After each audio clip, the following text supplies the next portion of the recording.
Hello friends, welcome back to my YouTube channel. ఇక్కడ చూస్తున్నది హలేబీడు హోయసాలేశ్వర ఆలయం. ఈ టెంపుల్ని కన్స్ట్రక్షన్ చేయడానికి 190 ఏళ్ళు పట్టిందంట. అందుకే దీన్ని 2 భాగాలుగా చూపిస్తున్నా. ఇది ఫస్ట్ పార్ట్ వీడియో. ఎక్కడ స్కిప్ చేయకుండా లాస్ట్ వరకు చూడండి. ఈ టెంపుల్ బేలూరు నుంచి జస్ట్ 16 కిలోమీటర్స్ దూరంలో ఉంది. మనం హైదరాబాద్ నుంచి ట్రావెల్ చేస్తే ఫస్ట్ బెంగళూరు చేరుకోవాలి. బెంగళూరు నుంచి బేలూరుకి ఎవ్రీ హాఫ్ అన్ అవర్కి ఒకసారి బస్సు ఉంది. నేను ఆల్రెడీ బేలూరు మీద 2 వీడియోలు చేశాను. మీరు కూడా బేలూరు హలేబీడు 2 ఒకే ట్రిప్లో ప్లాన్ చేసుకోండి. ఈ వీడియో లింక్ డిస్క్రిప్షన్లో ఇస్తాను, చూసేసేయండి. ఈ టెంపుల్ మార్నింగ్ 8 o'clock నుంచి ఈవినింగ్ 6 o'clock వరకు ఓపెన్ చేసి ఉంటుంది. హలేబీడ్లో స్టే చేయడానికి ఎటువంటి హోటల్స్ కానీ రూమ్స్ కానీ ఉండవు. సో బేలూరు నుంచి వచ్చి విజిట్ చేసేసుకొని మళ్ళీ వెనక్కి వెళ్ళిపోవాల్సి ఉంటుంది. ఇంకా టెంపుల్ ఆర్కిటెక్చర్ ఒక్కొక్కటి చూద్దాం. ఇక్కడ ఎంట్రన్స్లో 2 ద్వారపాలకులు కనిపిస్తున్నారు కదా, అందులో ఒకరు నందీశ్వరుడు, ఇంకొకరు భృంగీశ్వరుడు. ఈ 2 శిల్పాల చేతులని తీసేశారు తురస్కుల దండయాత్రల్లో. ఈ సీలింగ్ అనేది ఈ టెంపుల్లో హైలైట్ పార్ట్. ఈ టెంపుల్ 2 భాగాలుగా ఉంటుంది. ఇందులో రైట్ సైడ్ ఉన్న పార్ట్ హోయసాలేశ్వర ఆలయం, ఇది రాజుగారి పేరు మీద నిర్మించారు. ఇంకోటి శాంతలేశ్వర ఆలయం, అది రాణికి గుర్తుగా నిర్మించారు. ఇక్కడ కనిపిస్తున్నది శాంతలేశ్వర ఆలయం ఎదుర్కొండా ఉన్న నంది. ఆ నంది మీద ఉన్న షైనింగ్ చూడండి, అండ్ ఆ నంది చుట్టూ ఉన్న గొలుసులు కూడా చూడండి ఎంత బాగా చెక్కారో. సో ఇది రాణి అని గుర్తుపట్టడానికి ఎక్కువ డిజైన్ చేశారనమాట. ఎందుకంటే రాణి ఎదుర్కొండా మీన్స్ రాణి శివాలయం ఎదుర్కొండా ఉన్నది. అటు పక్కన ఉన్నది రాజుగారి శివాలయం ఎదుర్కొండా ఉన్న నంది. ఇవి 2 మొత్తం నందుల్లో చాలా పెద్దవి. మన దేశంలో మొత్తం 7 పెద్ద నందులు ఉన్నాయి. అందులో మొదటిది లేపాక్షి అయితే 6, 7 స్థానాల్లో ఇవి 2 ఉన్నాయి. సో ఇక్కడ చూడండి రాజుగారిది అని మీన్స్ హోయసాల దేవాలయం ముందు ఎదుర్కొండా ఉన్న నంది.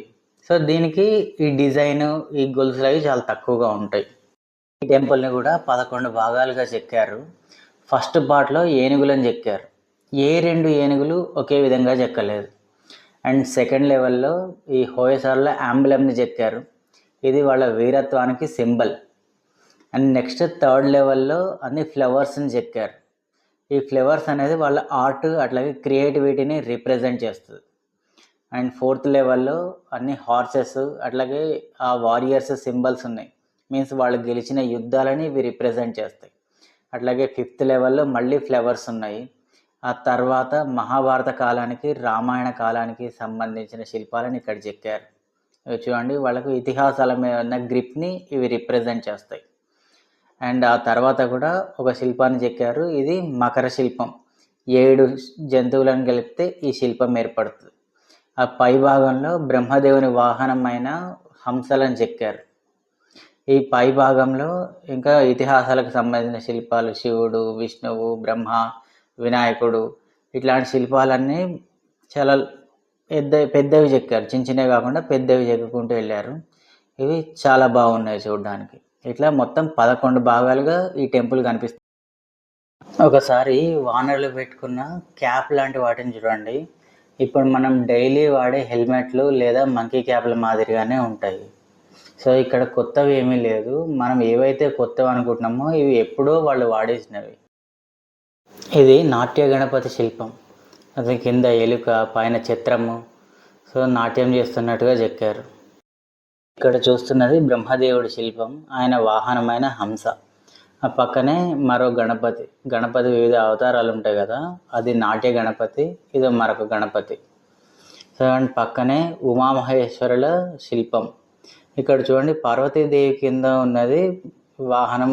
అది పులి కాదు, సింహం కాదు, ఒక డిఫరెంట్ యానిమల్ ఏదో చెక్కారు. అండ్ పక్కనే చూడండి వరుసగా త్రిమూర్తుల శిల్పాలు చెక్కారు. జనరల్గా బ్రహ్మ, విష్ణు, మహేశ్వరులు ఉంటారు కదా, ఇది శివాలయం కాబట్టి మధ్యలో శివుణ్ణి చెక్కారు. సో లెఫ్ట్ సైడ్లో బ్రహ్మ ఉన్నారు, రైట్ సైడ్ విష్ణువు ఉన్నారు. సో శివాలయం కాబట్టి శివుణ్ణి మధ్యలో చెక్కి మిగతా ఇద్దరిని లెఫ్ట్ రైట్ సైడ్ పెట్టారు. అండ్ ఇది చూస్తున్నది వీరభద్ర స్వామి. సో చూడండి ఆయన చేతిలో ఒక కపాలం ఉంది, కింద ఆయన ప్రమాద గణాలన్నీ నాట్యం చేస్తూ ఉన్నాయి. ఆ పక్కనే శ్రీకృష్ణుడు వేణు ఊతున్నట్టుగా చెక్కారు. ఈ శిల్పం అర్జునుడు ద్రౌపది స్వయంవరంలో మత్స్యయంత్రాన్ని భేదిస్తున్న శిల్పం. ఇది మనకి బేలూరులో కూడా కనపడింది. ఇక్కడ కొంచెం పెద్దది ఉంది. శిల్పం దర్పణ సుందరి. మనం బేలూరులో సీలింగ్ మీద చిన్న శిల్పం చూసాము, ఇక్కడ కొంచెం పెద్ద శిల్పం ఉంది. ఈ శిల్పం శివపార్వతుల కళ్యాణానికి సంబంధించిన శిల్పం. ముందు శివుడు ఉన్నాడు, వెనకాల అమ్మవారు ఉన్నారు. శివుడి చేతిలో ఒక దండ ఉంది అమ్మవారి మెడలో వేయడానికి. ఆ తర్వాత పక్కన ఉన్న శిల్పం బృందావనంలో శ్రీకృష్ణుడు వేణుగానం చేస్తున్నప్పటి శిల్పం. చుట్టూ ఆయన మిత్రులు, పశువులు, ప్రాణులు అన్నీ తన్మయత్వం చెందుతున్నాయి వేణుగానంలో. ఇది గోవర్ధన పర్వతాన్ని ఎత్తినప్పటి శిల్పం. చూడండి, గోవర్ధన పర్వతం ఆయన చిటికిన వేలుతో ఎత్తారు. కింద ఉన్న ఆవులు, దూడలు, ఆయన మిత్రులు అందరూ గోవర్ధన పర్వతం కింద చేరి హ్యాపీగా రిలాక్స్ అవుతున్నారు. సింగిల్గా చిటికిన వేలుతో ఎత్తి ఆయన ఆ గోవర్ధన పర్వతాన్ని అట్లా నిలబెట్టాడు. శిల్పం గజాసుర వధకు సంబంధించిన శిల్పం. చూడండి, గజాసురుని చర్మాన్ని చీల్చుకొని శివుడు బయటకు వస్తున్నట్టుగా శిల్పాన్ని చెక్కారు. అయితే ఇది బేలూరులో కూడా చూసాం, కానీ బేలూరులో శివుడు ఒక్కడే చర్మం లోపల కనిపిస్తాడు. ఇక్కడ చూడండి, పక్కన నందీశ్వరుడు, ప్రమదగణాలు డప్పు వాయించుకుంటూ ఆ చర్మాన్ని చీల్చుకుంటూ బయటకు వస్తున్నట్టుగా చెక్కారు. కార్నర్లు చూడండి. సో ఆయన చేతులకు ఉన్న గోళ్ళు కూడా ఆ స్కిన్ లోపల గుచ్చుకొని బయటకు చీల్చుకొని వస్తున్నట్టుగా చెక్కారు. ఇటు పక్కన అటు పక్కన గజాసురుడి కాళ్ళు ఉన్నాయి. సో చూడండి, కింద గజ ముఖం కనిపిస్తుంది. ఇది వరాహస్వామి వారి శిల్పం. చూడండి, హిరణ్యాక్షుని చంపేటప్పుడు ఆ రాక్షసుడి చేతిలో కత్తిని కూడా క్లియర్గా చెక్కారు. సో స్వామివారు దొక్కుతుంటే రాక్షసుడి చేతిలో కంట్లో ఉన్న కళ్ళ గుడ్లు బయటకు వచ్చేసినట్టుగా శిల్పాన్ని చెక్కారు. ఒకవైపు స్వామివారి వీరత్వం కనిపిస్తుంది, ఇంకోవైపు రాక్షసుడి ఫేస్లో ఉన్న మరణ భయం కూడా కనిపించేటట్టుగా శిల్పాన్ని చెక్కారు. ఇంకోవైపు ఇంకొక రాక్షసుడిని చంపుతున్నాడు చేతిలో ఉన్న ఆయుధంతో. అట్ ద సేమ్ టైం లక్ష్మీదేవిని చూస్తూ ఉన్నారు. సో ఒకటే ఫ్రేమ్లో ఇన్ని ఎక్స్ప్రెషన్స్ని చెక్కారు. టూ గ్రేట్ అసలు. ఈ శిల్పం నటరాజస్వామి వారి శిల్పం. ఈ శిల్పం నరసింహస్వామి హిరణ్యకశిపుని చంపుతున్నప్పటి శిల్పం. సో చూడండి, ఆ రాక్షసుడు తప్పించుకోకుండా ఒక కాలుతోటి అదింపట్టి అతన్ని ఎలా చంపుతున్నారో చాలా క్లియర్గా చెక్కారు. సో రైట్ సైడ్ ఆయన వెపన్ తీయడానికి ట్రై చేస్తున్నాడు హిరణ్యకశిపుడు, కానీ తీయడానికి ఛాన్స్ లేకుండా కాలుతోటి నొక్కిపట్టి అతన్ని చంపుతున్నట్టుగా శిల్పాన్ని చెక్కారు. సో చుట్టూ చూడండి, ఇక్కడ ప్రహ్లాదుడు ఆయనకు దండం పెడుతున్నాడు. సో ఇంకొక వైపు ఇంకో రాక్షసుడికి ఉన్న పుర్రె నుంచి కళ్ళను సపరేట్ చేసేసారు. సో ఎంత వీరత్వంతో యుద్ధం చేస్తున్నారు, ఎంత ఘోరంగా ఆయన చంపారనేది ఇక్కడ క్లియర్గా చూపించారు. ఇలాంటి శిల్పం చెక్కాలంటే ఎన్ని రోజులు పట్టి ఉండాలి అసలు. అండ్ ఇట్లాగే పక్కన ఇంకో నరసింహస్వామి స్టాచ్యూ ఉంది.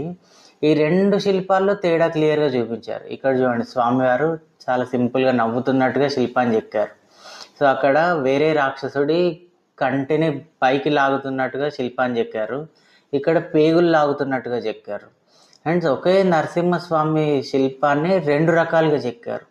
ఒకటే శిల్పంలో రెండు రకాల ఎక్స్ప్రెషన్స్. సో ఇది మేబీ హోయసాల వాళ్ళ ఆర్ట్ మాత్రమే, వాళ్ళ క్రియేటివిటీకి మాత్రమే ఇట్లా పాసిబుల్ ఏమో. అండ్ ఇట్లాంటి శిల్పాలు చెక్కాలంటే ఆ శిల్పులకు ఎంత టాలెంట్ ఉండాలి అసలు, ఎంత నైపుణ్యం ఉండాలి, ఎంత గ్రిప్ ఉండాలి ఈ స్టోరీ మీద. ఈ శిల్పం త్రిపురాసుర సంహారానికి సంబంధించింది. చూడండి, శివుడు ఒకవైపు త్రిశూలంతో ఒక రాక్షసుని చంపుతున్నాడు, కింద కాలుతో ఒక రాక్షసుని చంపుతున్నాడు. ఇక చూడండి, ఇక్కడ త్రిశూలంతో గుచ్చి ఒక రాక్షసుని చంపేశారు, కాలుతో ఇంకొక రాక్షసుని చంపుతున్నారు. ఈ రాక్షసుడు కత్తి తీయడానికి ట్రై చేస్తున్నాడు, కానీ పాసిబుల్ అవ్వదు దేవుడి ముందు. ఇంకో సైడ్ ఇంకొక రాక్షసుని తల తీసేసి ఆల్రెడీ ఇక్కడ పుర్రెగా చేసేసారు. ఇక చూడండి, అంటే ముగ్గురు రాక్షసుల్ని చంపేసిన ఇతివృత్తానికి సంబంధించిన శిల్పం. సో ఇట్లా చెక్కడానికి ఆ స్టోరీ మీద చాలా గ్రిప్ ఉండాలి. ఈ శిల్పం దేవతలు రాక్షసులు కలిపి పాల సముద్రాన్ని చిలుకుతారు కదా, అది శిల్పం, కాకపోతే డ్యామేజ్ అయిపోయినాయి. ఈ శిల్పం లక్ష్మీదేవి శిల్పం. జనరల్గా మన ఇళ్ళలో లక్ష్మీదేవి అంటే అటో ఏనుగు ఇటో ఏనుగు ఉండి ఒక లోటస్లో కూర్చుని కనిపిస్తుంది కదా, కానీ ఇది పాల సముద్రాన్ని చిలికిన తర్వాత ఫస్ట్ లక్ష్మీదేవి కింద చూడండి లోటస్ ఉంది, లక్ష్మీదేవి బయటకు వచ్చినప్పుడు ఇట్లా ఉందన్నమాట. సో ఆ శిల్పం లక్ష్మీదేవికి సంబంధించిన శిల్పం ఇది. ఈ శిల్పం దక్షయజ్ఞంలో సతీదేవి దహనం అయిపోయిన శిల్పం.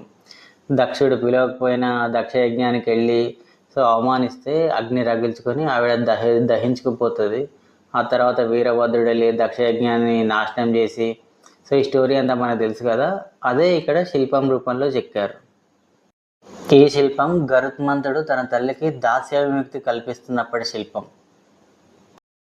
ఇక్కడ కనిపించే శిల్పాలన్నీ భక్త ప్రహ్లాద స్టోరీ. ఇంకా చూడండి, ప్రహ్లాదుడిని సర్పాలతోటి కరిపించడం, ఆ పక్కనే ఉన్న ఇంకో శిల్పంలో ఏనుగులతో తొక్కించడం. సో ఇదంతా మనకు మూవీలో చూసి ఉంటాం కదా. ఇక్కడ చూడండి, 2 ఏనుగులతో ప్రహ్లాదుడిని తొక్కిస్తున్నారు, సో పాములతోటి కరిపిస్తారు. సో ఇదంతా మన మూవీలో చూసిందే. ఇదంతా ఒక లైన్లో చెక్కుకుంటూ వెళ్ళారు. ఈ శిల్పంలో చూడండి, కత్తులతోటి నరికేయమని చెప్తారు.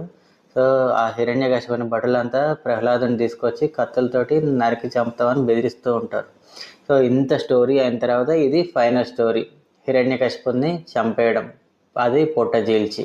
కాకపోతే ఇక్కడ తలలన్నీ తీసేశారు, సో శిల్పాలన్నీ డ్యామేజ్ అయిపోయినాయి. ఈ శిల్పం సీతారామ కళ్యాణానికి సంబంధించినది. చూడండి, ఇంత చిన్న శిల్పంలో రాముల వారు సీతాదేవిని చూస్తూ సిగ్గుపడుతున్నట్టుగా చెక్కారు. ఫ్రెండ్స్, ఇది హలేబీడు హోయసాల టెంపుల్. అయితే ఈ వీడియో ఇంకా అయిపోలేదు, ఇది జస్ట్ పార్ట్ 1 మాత్రమే. ఈ ఆర్కిటెక్చర్ ఇంకా ఉంది. ఒక్క వీడియోలో ఇదంతా చెప్పడం పాసిబుల్ కాదు కాబట్టి ఈ వీడియో ఇక్కడికి ఎండ్ చేస్తున్నా. ఇప్పటి వరకు చెప్పింది చూసింది మీకు నచ్చితే లైక్ చేయండి, షేర్ చేయండి, సబ్స్క్రైబ్ చేయండి. మీ ఒపీనియన్ ఏదైనా ఉంటే కామెంట్ బాక్స్లో కామెంట్